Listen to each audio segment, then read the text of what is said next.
জগন্নাথ দেবের এই মন্দির নিয়ে, তার নাম ধাম এই সমস্ত নিয়ে শুভেন্দু অধিকারীর যে কুরুচিকর রাজনীতি সেটা প্রকাশ হয়ে যাচ্ছে, তার যে মুখোশ খুলে যাচ্ছে। কেন আমরা এই কথা বলছি? যখন এই জগন্নাথ দেবের ধাম যে দীঘাতে, যখন এটা প্রথম প্ল্যানিং হয়, তখন মমতা বন্দ্যোপাধ্যায়ের পাশে ছিলেন শুভেন্দু অধিকারী এবং তার পিতা শিশির অধিকারী। তারা কিন্তু এই মন্দির বলেছিলেন যে মন্দিরটা ভালো করে হোক। কিন্তু আজকে হঠাৎ বিজেপিতে চলে যাওয়ার পরে একটা কেমন মেকি হিন্দুত্ব ওদেরকে গ্রাস করে নিচ্ছে। হিন্দুত্ব যারা আছে, যারা হিন্দু, তাদেরকে চিৎকার করে বলতে হয় না যে আমরা হিন্দু। হিন্দু তার আচরণ, তার ব্যবহার, সব কিছুতে হিন্দুত্বের প্রকাশ ঘটে। আর হিন্দু এত বড় একটা ধর্ম যেখানে সবসময় একটা অ্যাকসেপ্টেবিলিটি এবং উদারতা, এটা ছিল এই ধর্মের মূল বৈশিষ্ট্য। শুভেন্দু অধিকারীর মধ্যে সেগুলো কিন্তু একদমই দেখা যাচ্ছে না। উল্টে কি করছেন, এমন এমন অভিযোগ আনছেন, যেমন নিম কাঠ চুরি করা হয়েছে পুরী থেকে। আজকে মুখ্যমন্ত্রী স্পষ্টভাবে বলে দিয়েছেন যে এরকম কোনো ঘটনাই ঘটেনি। কেন নিম কাঠ? পশ্চিমবঙ্গে কি নিম গাছের কি অভাব পড়েছে? আপনারা আমার বাড়িতে দেখবেন দুটো বাড়ির অন্তরে একটা করে নিম গাছ আছে। তা নিম গাছে কি কোনো অভাব পড়েছে? সবচেয়ে বড় কথা, এই মন্দির, এই দীঘার যে মন্দির জগন্নাথ দেবের ধাম, সেটির যিনি তত্ত্বাবধানে যে দায়িত্বে ছিলেন, তিনি পুরী থেকে যদি অন্য কোনো জায়গা থেকে নিম কাঠ জোগাড় করেন তো করেছেন। তো এখানে কেন সবাই ধরে নিচ্ছেন আপনারা যে মন্দির থেকেই একেবারে কাঠ নিতে হবে? আর কি কোথাও গাছ নেই? না পুরীতে গাছ নেই, না পশ্চিমবঙ্গে গাছ নেই? এরকম একটা অবান্তর প্রশ্ন তুলে নিয়ে একটা কি বোঝাতে চাইছেন আপনারা? মমতা বন্দ্যোপাধ্যায়ের এই উদ্যোগকে আপনারা যাচাই করুন, কখনোই খাটো করতে পারবেন না। আপনি অফিসিয়ালি বলছেন কালচারাল সেন্টার, অফিসিয়ালি গুলি মারুন। আপনি মানুষ ভালোবাসছে, ঈশ্বর ওখানে রয়েছেন, এই ফিলটাই সবচেয়ে বড় কথা। লক্ষ লক্ষ লোক যাচ্ছে, আপনার তাতে এত গাত্রদাহ হচ্ছে কেন শুভেন্দুবাবু? আপনার এই মেকে হিন্দুত্ব তো ধরা পড়ে গেছে।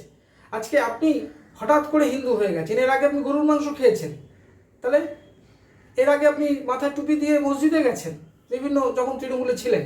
আজকে তুমি হঠাৎ সনাতনীদের পোশাক পরে নাচানাচি আরম্ভ করছেন। এগুলো মানায় না। একটা ম্যাচিউর রাজনীতি করার চেষ্টা করুন। আজকে জগন্নাথ দেবের ধাম, এটা মানুষের হৃদয়ে জায়গা পেয়ে গেছে। সেই জায়গা থেকে আপনি কখনোই তাকে নামাতে পারবেন না। অফিসিয়ালি অনেক কথাই থাকে, অফিসিয়াল স্টেটমেন্ট আছে। আমাদের সাধারণ যারা ভক্ত, তাদের কাছে অফিসিয়াল বড় কথা না, পুরীর খাতায় কি লেখা আছে সেটা বড় কথা না। লোকে যায়, জগন্নাথ দেবে আছেন ওখানে, তার বিশ্বাস, তার ভক্তি, এটাই হচ্ছে একটা ধর্মের মূল কথা। আর আপনারা কি করছেন? সেই বিশ্বাসটাকে বারবার নাড়িয়ে দিতে চাইছেন। একটা মিথ্যে রাজনীতি করে ক্ষমতায় আসার একটা লোভে আপনাকে পেয়ে বসেছে। এভাবে ক্ষমতায় আসতে পারবেন না, আমরা পরিষ্কার বলছি। ক্ষমতায় আসতে গেলে মমতা বন্দ্যোপাধ্যায়কে যেমন 30 বছর 35 বছর অপেক্ষা করতে হয়েছে, রাজনীতির একেবারে প্রচণ্ড রকমের গ্রাসরুটের রাজনীতি করতে হয়েছে তাকে, এবং প্রতি মুহূর্তে সে প্রতিটি মানুষের পাশে দাঁড়িয়েছে, তবেই তিনি আজকে মুখ্যমন্ত্রী হয়েছেন। আপনি যদি হতে চান, আপনাকে ধৈর্য ধরতে হবে। রাতারাতি আপনি হতে পারবেন না। Success doesn't come overnight. আপনি রাতারাতি মুখ্যমন্ত্রী হয়ে যাবেন, এই আশায় দুরাশা আপনার। উল্টে আপনি কি করছেন? এই মন্দিরটার যে সুন্দর একটা অ্যাম্বিয়েন্স, তার মহল, এই পরিবেশ আপনি নষ্ট করার চেষ্টা করছেন। এটা আপনার মধ্যে ঈর্ষা কাজ করছে। মমতা বন্দ্যোপাধ্যায়ের খ্যাতি, তার পপুলারিটি, তিনি যেটা ধরছেন সেটাই সাকসেস, এটা আপনি মেনে নিতে পারছেন না। আর তার জন্য কি হচ্ছে, এরকম ধরনের অবান্তর কিছু কুরুচিকর অভিযোগ নিয়ে সামনে চলে আসছেন। আজকে আপনি ভিডিওতে আপনারা দেখবেন যে ইসকনের যিনি রাধারমন দাস, তিনি স্পষ্টভাবে জানিয়েছেন, তিনি নাম করেননি কারণ তিনি রাজনীতির লোক না, তাই তিনি, কিন্তু তার ইঙ্গিত, তার কথা যদি আপনারা শুনে বুঝতে পারবেন যে তিনি কার উদ্দেশ্যে কথাগুলো বলছেন। আজকে একজন হিন্দু হয়ে আমাদেরও তো খারাপ লাগছে। আমরা তো সবাই হিন্দু, কই আমরা তো কেউ হিন্দু করে চিৎকার করছি না। তবে আপনি কেন এরকম চিৎকার করে নিজেকে হিন্দু সাজার চেষ্টা করছেন? প্রকৃত হিন্দু ফুল তো চিৎকার করে বলে না যে আমার গন্ধ আছে, তার কাছে গন্ধ হলে আপনি ভ্রমর যায় সেখানে। আপনি সেরকম হিন্দু হওয়ার চেষ্টা করুন, যে মানুষের সত্যিকারের হিন্দু হন, অ্যাকসেপ্ট করুন, মনটাকে বড় করুন, সর্বধর্ম সমন্বয়ের কথা বলুন। আপনি সেগুলো বলছেন না। স্বামী বিবেকানন্দ সর্বধর্ম সমন্বয়ের কথা বলেছেন। আজকে জগন্নাথ দেবের এত একটা পবিত্র স্থান, আপনি সেটা নিয়ে রাজনীতি করছেন। এইগুলো কিন্তু কখনোই কাম্য নয়।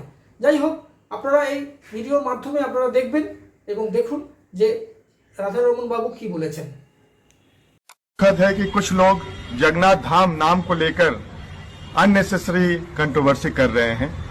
हमारे शास्त्रों के अनुसार जहां भी भगवान का वास होता है उसे धाम कहा जाता है।